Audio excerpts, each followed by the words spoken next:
Tribuners, bersama saya Joy, Anda sedang menyaksikan Saksi Kata, rekonstruksi peristiwa dari narasumber utama. Sebanyak 4 anak di bawah umur menjadi korban kekerasan dan pencabulan yang dilakukan oleh pemilik panti asuhan anak Terang Dunia. Kasus tersebut diungkapkan oleh seorang anak berinisial CDN 12 tahun yang pulang sekolah meminta pertolongan dan perlindungan kepada warga sekitar pada Kamis 23 Juli 2026 kemarin. Awalnya, warga meragukan hal tersebut. Setelah benar-benar memastikan dugaan pencabulan itu, warga akhirnya mendatangi Polsek Medan Labuhan.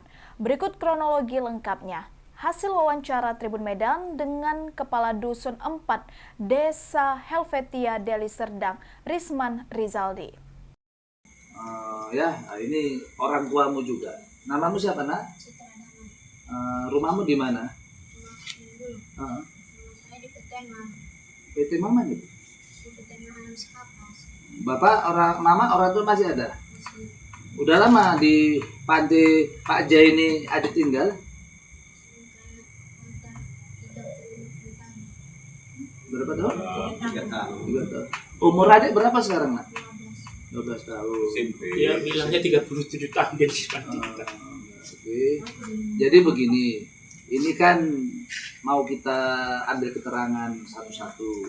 Adik nggak usah takut, ya. Ini ada kami, ya. Jujur, karena kamu udah 12 tahun, udah apa ya, udah bukan hanya anak-anak belia, ya, nggak usah takut. Jadi tadi adik ada menyampaikan sama warga di sini, benar adik pernah dipukuli sama bapak yang di panti. Itu kapan? Itu semalam. Terus? Baru ada juga jarang juga dipukul. Itu cara mukulnya gimana? Dipukul pakai bambu, ditangkap di ujung. Oke. Itu kamu merasakan sakit nggak? Kalau melihat adik ada bekas nggak? Hah? Kalau dipegang pergi. Video kan? Udah direkam. Hah? Udah. Jelas kira-kira suaranya. Kalau nggak jelas, abang maju lagi. Abang lebih dekat lagi.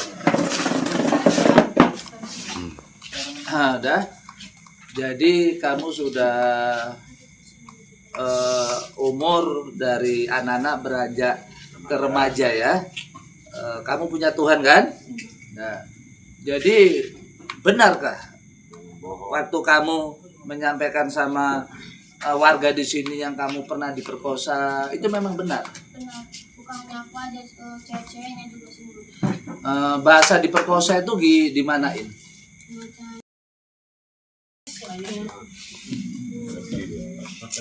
Jadi untuk di sini yang kawan-kawan anak panti ada nggak? ada satu, tapi 2 orang tinggal di rumah. Adiknya sama. Ini adik siapa ini? Ada Kandung.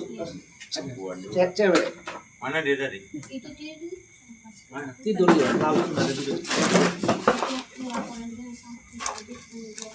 Jelas rekaman ya. Itu udah berapa kali kamu bapak ini? Kayaknya 5 tahun. Itu di mana kejadiannya? Kejadian itu hari itu dibawa ke sekolah Semak-semak, malam, siang. siang. Ada kadang juga malam. Itu teman-temanmu ada yang tahu nggak? Enggak, hanya mama panti aja. Mama Panti tahu? Udah aku kasih tahu sebenarnya. Enggak, waktu kejadian kamu di sama bapak ini, teman-temanmu ada yang tahu nggak? Nggak ada. Cuma mereka juga berdua pernah juga Oke. Kamu melawan tidak waktu melawan melawan? Jadi semak-semaknya jauh dari rumah nggak? jauh. Jauh. Itu terakhir kapan adik? Akhir Heeh. di hari pas diajak itu ajak beli jus.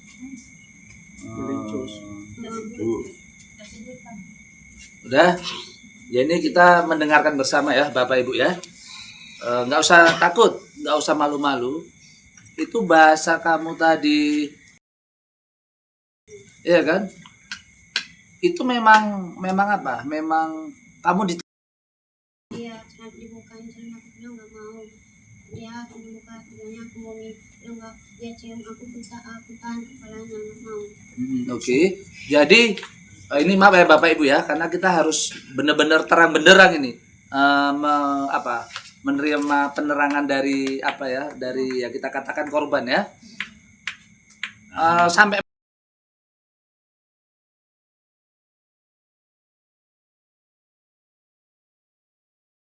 jangan satu-satu, sorry Pak ya, tenang Pak, tenang Bu. Itu waktu kamu Hanya yang warna putih-putih itu. itu yang putih-putih itu punyamu atau punya bapak ini?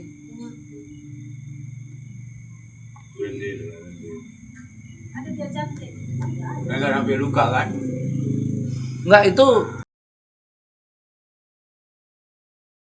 Kamu nggak ada nggak? enggak, tenang aja, tenang. Satu-satu.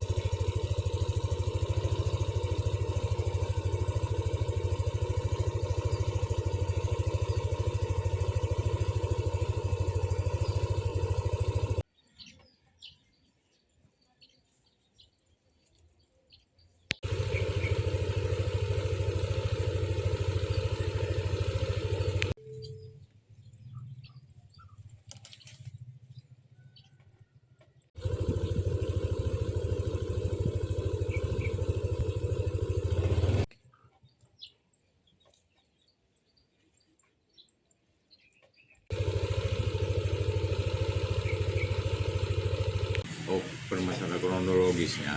Kronologisnya ya pada hari Kamis malam sekitar jam 20-an malam itu saya dapat laporan dari warga saya yang berada di dekat Panti Asuhan Terang Dunia.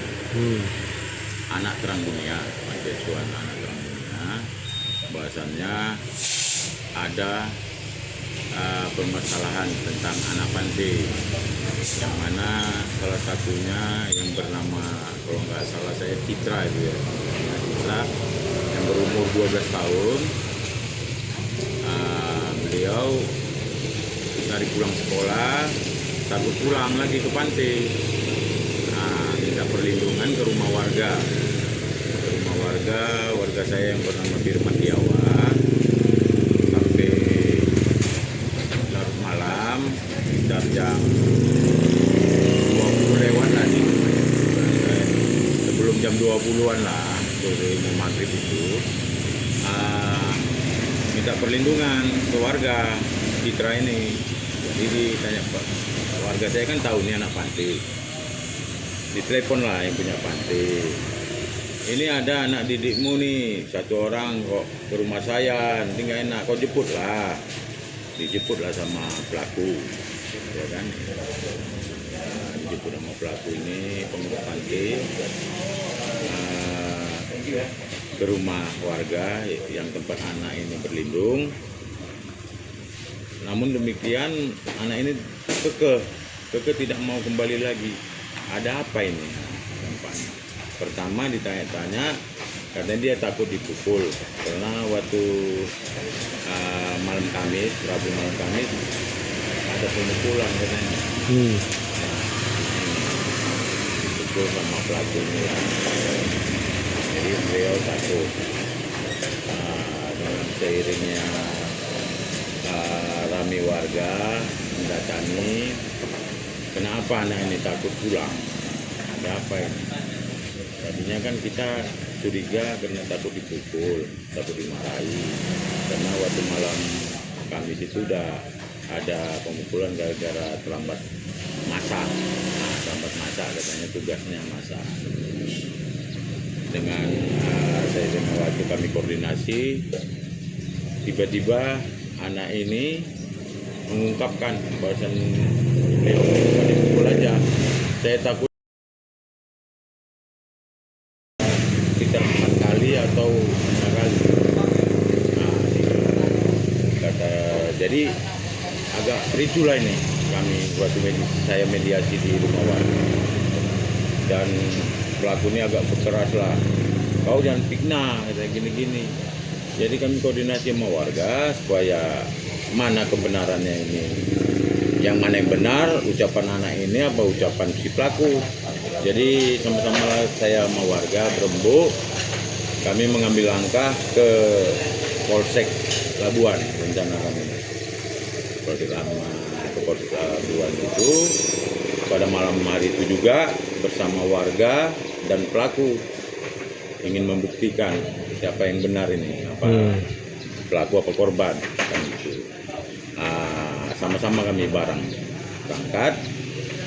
Dalam perjalanan sekitar berapa kilometer lah juga kami berjalan.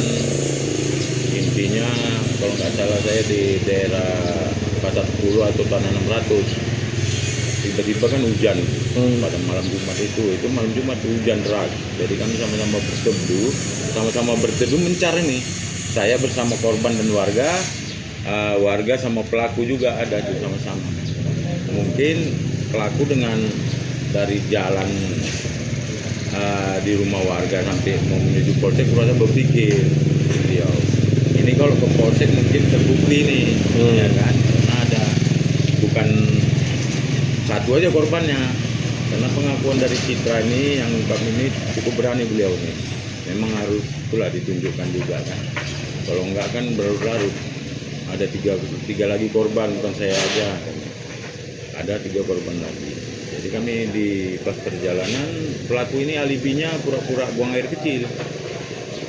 Bentar saya buang air kecil kan pas di SPB itu. Buang air kecil langsung sampai sekarang nggak kembali. Langsung kami lanjut ke Polres KP3, itu kan tempat PPAT, perlindungan perempuan dan anak. Untuk saya buat BAP. Jadi itu disarankan ada surat dari Polres untuk mengadakan visum ke rumah sakit Primadi Medan. Sudah sampai sekarang itu aja yang bisa saya sampaikan. Pakai berapa jumlah korban yang dicabuli oleh pemilik Korban itu? jumlahnya ada 4 orang. 4 orang. 1 orang dibawanya kabur karena takut kami ambil keterangan. Berarti 1 orang dibawa kabur sama dia? Kabur. Pemilihnya begitu. Ada warga yang mengetahui pas pengambilan dari panti itu, ada warga mengetahui selisih jalan.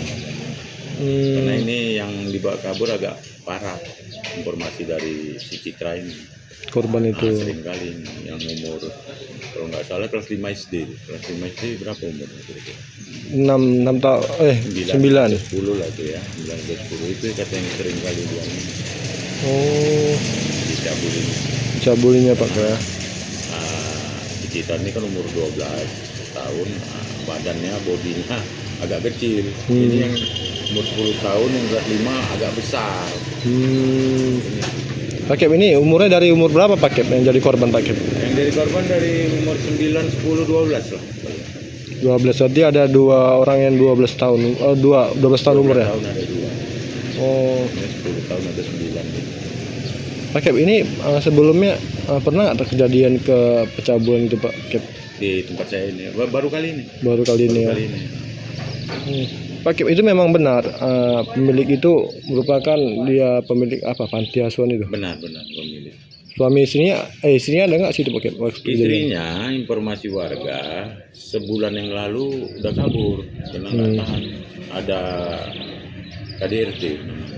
Ini istrinya kan lagi hamil sampai keguguran, dipukulin.